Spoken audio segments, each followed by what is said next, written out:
हिंदुत्व के पिछले एपिसोड में हमने चर्चा करी थी कि सावरकर हिंदू रक्त और हिंदू संस्कृति के समान उत्तराधिकारी के रूप में सिखों को बताते हैं।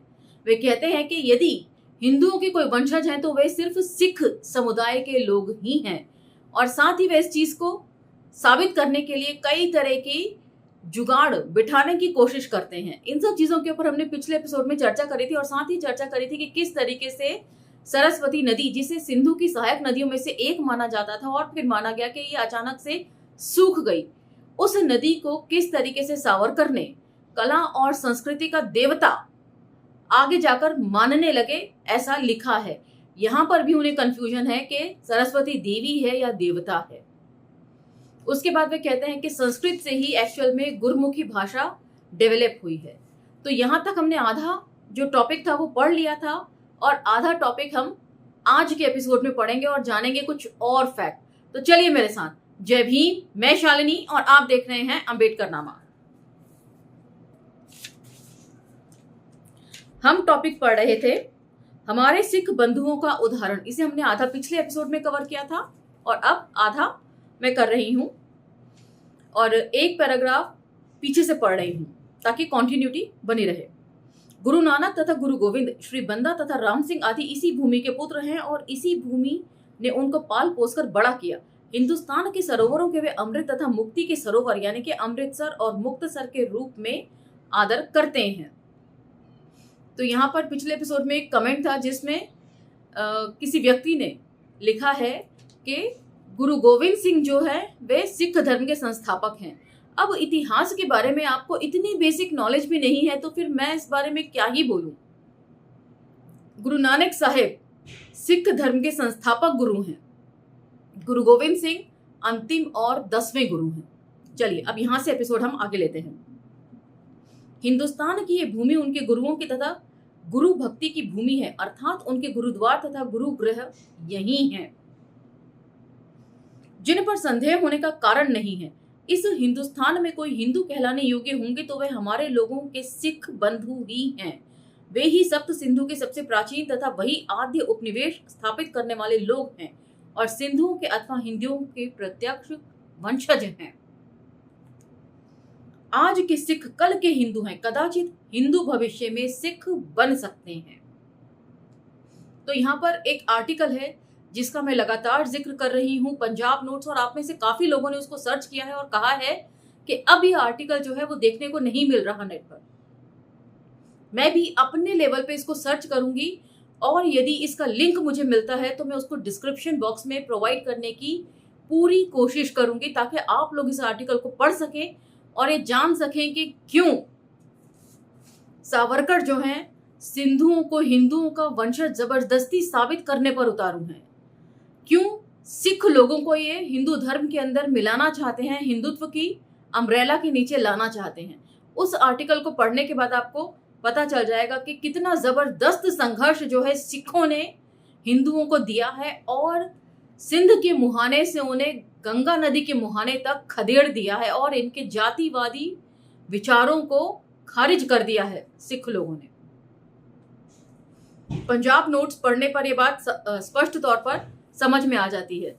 और हमेशा से ही सिंध का मुहाना जो है वो बाहरी आक्रमणों का केंद्र रहा है। तो सिख समुदाय के लोग जो काफी शूरवीर और बहादुर माने जाते हैं, उन्होंने बार बार आक्रमण झेले हैं और उनका सामना किया है डटकर, और बहुत से दुश्मनों को खदेड़ा है पंजाब की धरती से। इतिहास गवाह है। और इसीलिए सावरकर जो है उनको अपने हिंदुत्व की अम्ब्रेला में लाना चाहते हैं, क्योंकि जो टक्कर है ना हिंदुत्व को, वो सिख समुदाय के लोगों ने हमेशा से दी है सिंध के मुहाने पर। एक कहावत है अंग्रेजी की कि आई destroy my enemy when I make him my friend. तो जो सिख समुदाय के लोग इनके प्रबल प्रतिद्वंद्वी रहे हैं, उनको ये इस तरीके से दोस्ती साठगांठ करके अपने खेमे में लाना चाहते हैं। तो अब हम चर्चा को आगे लेकर चलते हैं। रोज के व्यवहार, रीति रिवाज तथा पहनावे में फर्क हो सकता है, परंतु इस कारण रक्त अथवा बीज में कोई फर्क नहीं आता, अथवा इतिहास को संपूर्णतः मिटाकर नष्ट नहीं किया जा सकता। इस बात से तो मैं पूरी तरह सहमत हूं सावरकर की कि इतिहास को नष्ट नहीं किया जा सकता। आप चाहे न्यू एजुकेशन पॉलिसी के तहत सरकार कितना भी मुगल शासन काल को सिलेबस से आउट कर दे, लेकिन इतिहास से उसे आउट नहीं किया जा सकता। हमारे सिख बांधवों का हिंदुत्व स्वयं सिद्ध है। सहजधारी, उदासी, निर्मल और सिंधी सिख स्वयं को जाति के तथा राष्ट्रीयता के दृष्टि से हिंदू कहते हैं तथा उन्हें इस बात पर गर्व है। उनके गुरु मूलतः हिंदुओं की संतान होने के किसी ने उन्हें हिंदू नाम से संबोधित किया हो तो उन्हें क्रोध न आता होगा, परंतु वे इस बात से कुछ विचलित हो जाते हैं। गुरु ग्रंथ को पवित्र मानकर उसका पाठन सिखों के समान सनातनी भी करते हैं। दोनों के उत्सव, यात्राएं तथा त्योहार एक समान हैं। तो बता दूं, पिछले एपिसोड में सावरकर ने इस बात को स्पष्ट तौर पर मेंशन किया है कि वैदिक धर्म और सनातन धर्म भी दो अलग अलग बातें हैं। सनातन धर्म को वैदिक धर्म कहने की भूल ना की जाए, यही शब्दावली इस्तेमाल की गई थी। सत खालसा पंथी सिख उनके संख्या बल ध्यान में रखते हुए अपने हिंदू इस जाति नाम से प्रेम करते हैं तथा हिंदुओं के साथ हिंदुओं जैसा व्यवहार ही करते हैं। यदि आप लोगों को भविष्य में हिंदू नहीं कहा जाएगा, ऐसा उन्हें कहा गया है, तो अकस्मात निर्णय लेने से उन्हें गहरा धक्का लगेगा। हम लोगों का जातीय ऐक्य इतना असंदिग्ध तथा इतना परिपूर्ण है कि सिख और सनातनियों के परस्पर अंतर जाति विवाह रूढ़ हो चुके हैं। तो ये सत्य खालसा पंथ क्या है, इस बारे में मुझे कोई नॉलेज नहीं है और ना ही मुझे समय मिला कि मैं नेट पे जाकर इसके बारे में सर्च कर सकूं। तो इस बाबत जो सिख धर्म के अनुयायी हैं या जिन्हें सिख धर्म के बारे में नॉलेज है, वो मेरा ज्ञान वर्धन कर सकते हैं कमेंट सेक्शन में। और यदि कोई बुक सजेस्ट कर सके तो उनका तहे दिल से मैं शुक्रिया पहले ही अदा कर देती हूँ। अगला टॉपिक है, सिख वास्तविक रूप में हिंदू ही हैं। कैसे? कुछ सिख नेताओं को हिंदू कहकर संबोधित किया जाता है, तब कई बार वे क्रोधित हो जाते हैं। यह एक वास्तविकता है, परंतु हिंदू धर्म तथा सनातन धर्म इन दोनों शब्दों को समानार्थी शब्दों के रूप में प्रयोग करने की भूल हम लोग नहीं करते, तो उसके लिए क्रोध का कोई कारण नहीं रहता। इन दो शब्दों के एक ही अर्थ में प्रयोग किए जाने की भूल इसके संभ्रम और असंगत विचारों का मूल है। मतलब सनातन धर्म और हिंदू धर्म को भी एक मान लेना ये बेवकूफी है, ऐसा सावरकर लिख रहे हैं। हिंदू लोगों की उपजातियों में जिस प्रकार के भाईचारे के संबंध थे, उनमें बाधा उत्पन्न करने के इस घातक प्रवृत्ति का बड़ा योगदान रहा है। हिंदुत्व किसी एक पंथ की धार्मिक कसौटी पर परखा नहीं जाना चाहिए। हिंदुत्व इतना बड़ा है कि ना तो वे सनातन धर्म की कसौटी पर परखा जा सकता है, ना हिंदू धर्म की कसौटी पर, ना ही सिख धर्म की, ना जैन धर्म, ना बौद्ध धर्म, किसी भी धर्म या संस्कृति की कसौटी पर इसे परख नहीं सकते, क्योंकि ये निर्बंध विधान के तहत गढ़ी गई चीज है। इसमें सभी संस्कृतियों को इन्होंने मिला लिया है। हिंदुत्व किसी एक पंथ की धार्मिक कसौटी पर परखा नहीं जाना चाहिए, यह बात हम स्पष्ट रूप से कह चुके हैं, परंतु यहाँ एक बार पुनः ये बताना हमारे लिए आवश्यक हो जाता है कि सनातन धर्म की जो बातें सिख लोग अज्ञान मूलक तथा अंधविश्वास मूलक मानते हैं, उन्हें सिखों को त्याग देना चाहिए। यदि वेदों को अपौरुषेय ग्रंथ के रूप में वे मानते होंगे, तो वेदों के प्रति विश्वास दर्शाना भी उनके लिए बंधन कारक नहीं होगा। यहाँ पर स्पष्ट तौर पर कह रहे हैं कि सिख लोग जो है वो सनातन धर्म को के अंधविश्वास को मानते हैं और उन्हें उस धर्म को नहीं मानना चाहिए। वेदों को अपौरुषीय, मतलब सिखों का मानना है कि वेदों में कोई पुरुषार्थ जैसी चीज नहीं है, उस पर भी सावरकर को कोई आपत्ति नहीं है। इसमें हिंदुओं को विश्वास हो जाएगा कि हम लोगों की परिभाषा के अनुसार सिख भी हिंदू ही हैं। कैसे? एक तरफ सावरकर एक लाइन ऊपर लिख रहे हैं कि सिख जो है वेदों को यदि पुरुषार्थ से परे की चीज मानते हैं, उसमें कोई पुरुषार्थ उन्हें दिखाई नहीं देता, तो वह ऐसा मानने के लिए हम उन्हें बाध्य नहीं करेंगे कि आप उसमें पुरुषार्थ खोजें वेदों में। और फिर इससे ये कैसे साबित हो गया कि सिख लोग जो है वो हिंदू ही हैं? क्या इसका मतलब ये मान लिया जाए कि हिंदू खुद भी वेदों को नहीं मानते हैं, ये उन्होंने दूसरों को फुसलाने के लिए गढ़े हैं? एक इंटरप्रिटेशन ये भी हो सकती है। वैष्णव जिस प्रकार वैष्णव बने हुए हैं, उसी प्रकार सिख भी सिख बने रहने चाहिए। जैन, वैष्णव या लिंगायत भी अपने को उसी प्रकार अलग समझते हैं, परंतु सांस्कृतिक, जातीय अथवा राष्ट्रीय अर्थ में हम सभी लोग एक हैं और अभिन्न हैं तथा ऐतिहासिक एवं प्राचीन समय से हम लोगों की यथार्थ पहचान हिंदुओं के रूप में होती ही रही है। अब जैन, वैष्णव या लिंगायत, सिख सब लोग हिंदू हैं, तो फिर ये अलग अलग धर्म का क्या मतलब है? इस बात का जवाब आप मुझे कमेंट सेक्शन में जरूर दीजिएगा। इस शब्द के अतिरिक्त अन्य कोई भी शब्द हम लोगों के जातीय ऐक्य को इतनी स्पष्टता से नहीं दिखाता। अब ये लाइन जरा इंपॉर्टेंट है, सुनिए। भारतीय यह शब्द भी पर्याप्त रूप से काम नहीं कर सकता। इसका अर्थ भी हिंदी ही होता है तथा यह शब्द अधिक व्यापक है, परंतु हिंदुओं की जातीय एकता स्पष्ट से प्रकट नहीं होती। मतलब भारतीय शब्द को भी अब इन्होंने हिंदी शब्द ही मान लिया है कि इससे हम सब हिंदी हैं, यही रिफ्लेक्ट होता है। कैसे, ये नहीं लिखा है, लेकिन ईमानदारी से माना है कि भारतीय बोलने से ना हिंदुओं की जातीय एकता स्पष्ट रूप से पहचान में नहीं आती, इसलिए हिंदू राष्ट्र का होना बहुत जरूरी है। यहाँ पर हम लोग सिख हैं, हिंदू हैं तथा भारतीय भी हैं। इन दोनों का समन्वय हम लोगों में विद्यमान है, तथापि हम लोगों को स्वतंत्र अस्तित्व प्राप्त नहीं है। अगला टॉपिक है स्वतंत्र प्रतिनिधित्व और सिख समाज। हमें सनातन धर्म की ही अनुयायी मान लिया जाएगा। इस भय के अतिरिक्त सिखों का उत्साह बढ़ाने में एक और बात कारण बन गई है, इसलिए हमें हिंदुओं से पृथक अस्तित्व प्राप्त होना चाहिए। इस बात पर वे अड़े रहे, यह केवल राजनीतिक कारण था। तो अब यहाँ पर सावरकर लिख रहे हैं कि सिखों ने अपने आप को माइनॉरिटी सिर्फ इसीलिए बताया ताकि राजनीतिक तौर पर वे लाभ इसका उठा सके। सावरकर इस बात को स्पष्ट तौर पर यहाँ पर लिख रहे हैं। इस बारे में आपकी क्या राय है, मुझे कमेंट सेक्शन में बताइएगा। स्वतंत्र प्रतिनिधित्व प्राप्त होना उचित है अथवा अनुचित, इस बात की चर्चा यहाँ करनी चाहिए। सिखों को अपनी जाति का स्वतंत्र रूप से कल्याण होना आवश्यक है, ऐसा प्रतीत हुआ। यदि मुसलमानों को पृथक जातीय प्रतिनिधित्व दिया जा सकता है तो हिंदुस्तान की किसी भी महत्वपूर्ण अन्य जाति को इसी प्रकार की सुविधा मांगने का अधिकार क्यों नहीं है? इसे हम लोग नहीं समझ सकते? तो यहाँ पर पृथक जाति प्रतिनिधित्व जो था पृथक निर्वाचन क्षेत्र, इसको आप कह सकते हैं, और इसको भी इन्होंने अल्पसंख्यक होने को भी इन्होंने जाति ही माना है कि अल्पसंख्यक जो है वो भी जाति ही है। इस तरीके से तो जितने भी धर्म हैं वो इनके हिसाब से जाति है।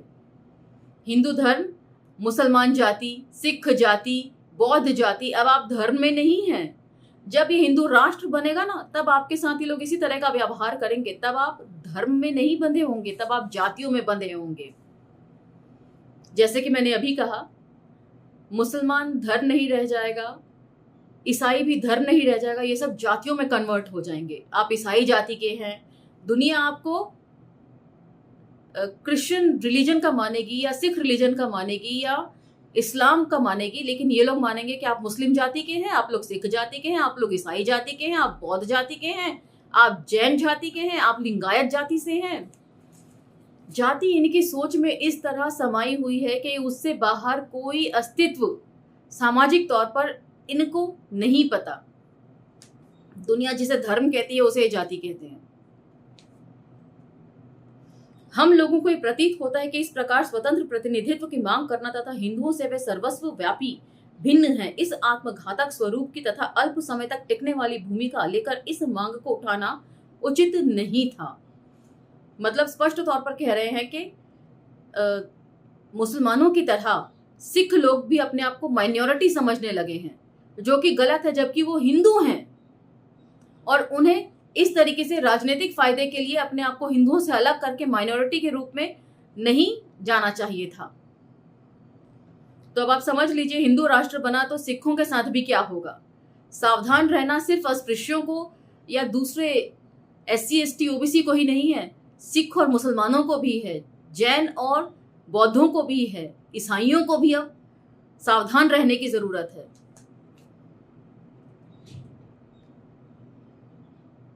अपनी जाति की हित रक्षा करने हेतु जातीय प्रतिनिधित्व की मांग अल्पसंख्यक तथा महत्वपूर्ण जाति के समान सिखों को अपने जन्मसिद्ध हिंदुत्व का त्याग न करते हुए करना संभव था। इस तरह वे सफल भी हो जाते। कहने का मतलब यह है कि जैसे SC ST OBC को जो रिजर्वेशन मिला है ना, सिखों को भी अपने आप को हिंदू जाति के तौर पर ही रिजर्वेशन लेना चाहिए था, माइनॉरिटी के तौर पर नहीं। सिख बंधुओं को जाति मुसलमानों से कम महत्वपूर्ण नहीं है। हम लोग अर्थात हिंदू से उसे हिंदुस्तान की किसी भी अहिंदू जाति की तुलना में वास्तविक रूप से अधिक महत्वपूर्ण मानते हैं। सिख बिल्कुल महत्वपूर्ण है क्योंकि ये एक बहादुर कौम है। दूसरी कौमें भी बहादुर है, लेकिन जितना आक्रमण और विरोधियों को पंजाब की धरती से सिखों ने खदेड़ा है, उतना किसी ने नहीं खदेड़ा है। जातीय तथा स्वतंत्र प्रतिनिधित्व के कारण जो होनी है वह जातीय पृथकतावादी वृत्ति के कारण होने वाली हानि से अधिक नहीं होती। सिख, जैन, लिंगायत, ब्राह्मणों के अलावा अन्य तथा ब्राह्मणों ने भी अपनी जाति विशिष्ट और स्वतंत्र प्रतिनिधित्व की मांग करते हुए संघर्ष करना चाहिए। बिल्कुल, इस बात से तो मैं बिल्कुल ही सहमत हूँ। सबका आरक्षण हटा दो, ब्राह्मणों का तो अब लागू हो ही गया है। ये इनका जो संघर्ष है ना, ये 10% जो सुदामा कोटा है उसके तहत पूरा हो गया है। जो जो बात सावरकर ने हिंदुत्व में लिखी है, मौजूदा सरकार ने उसको हूबहू लागू किया है। यदि आप मौजूदा या कंटेम्प्रेरी पॉलिटिक्स पर नजर डालेंगे तो अब आपको समझ में आएगा सावरकर ने 100 साल पहले जो लिख दिया था वही इस सरकार ने किया है। और नई संसद का उद्घाटन समारोह भी ये कोई बिना वजह नहीं था जो सावरकर के जन्म दिवस पर किया गया है, और वहां द्रौपदी मुर्मू जी को भी इनवाइट नहीं किया गया है। परंतु यदि अपनी विशिष्ट जाति की उन्नति के लिए यह आवश्यक है, ऐसा विश्वास है उन्हें तब ही ऐसा करना उचित होगा। उन्हें इस सूत्र का स्मरण रखना होगा कि उनकी जाति का उत्कर्ष यही हिंदू धर्म उत्कर्ष भी है। प्राचीन समय में भी हमारी 4 प्रमुख जातियों को राज्यसभा में तथा ग्राम संस्थाओं में जातीयता के आधार पर स्वतंत्र प्रतिनिधित्व प्राप्त होता था, परंतु संपूर्ण समाज में विलीन न होकर स्वतंत्र अस्तित्व बनाए रखने की और हिंदुत्व के अधिक विस्तृत वर्गीकरण से हम लोगों को वर्जित करना चाहिए। ऐसी उनकी धारणा कभी नहीं रही। सिखों को धार्मिक अर्थ में सिखों के रूप में स्वतंत्र पहचान होना उचित है, तथापि सांस्कृतिक, जातीय तथा राष्ट्रीय दृष्टि से उन्हें हिंदू मानना ही आवश्यक है। तो यहाँ पर सांस्कृतिक, राष्ट्रीय दृष्टि के साथ साथ जातीय दृष्टि भी सावरकर ने जोड़ दी है। जाति के परे ये कुछ सोच ही नहीं सकते हैं। इससे यही साबित होता है। आज का ये एपिसोड मैं यहीं विराम देती हूँ और अगले एपिसोड में हम अगली चर्चा को लेंगे। लेकिन कमेंट सेक्शन में आपके इस बाबत जो भी कमेंट हैं मुझे जरूर बताइएगा, और सिख धर्म की किसी पुस्तक का सजेशन भी मुझे जरूर दीजिएगा कमेंट सेक्शन में। मिलते हैं अगले एपिसोड में। लेकिन अम्बेडकर नामा को यदि आप उचित समझें और ये वीडियोस आपको इन्फॉर्मेटिव लगें तो लाइक, शेयर, सब्सक्राइब कर दीजिएगा, और इन इन्फॉर्मेटिव वीडियोस को दूसरे प्लेटफॉर्म्स पर स्प्रेड करना भी मत भूलिएगा। अब मुझे आज्ञा दीजिए, मिलते हैं अगले एपिसोड में। धन्यवाद।